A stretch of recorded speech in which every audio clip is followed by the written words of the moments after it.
class.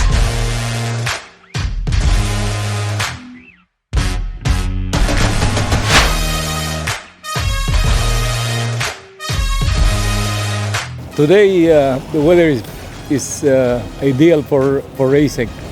The past 2 days was a bit very light wind, so we had a very good time today. Very exciting race and been very competitive racing with other fleets.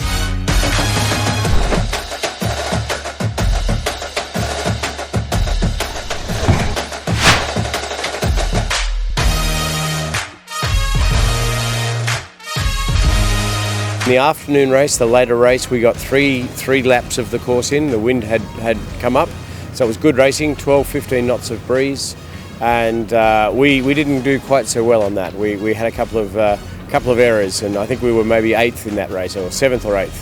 But it was really good racing, pleasant sailing, really good fun. And these boats, having 12 of them on the same course at the same time and all identical is really fabulous racing. It's great fun.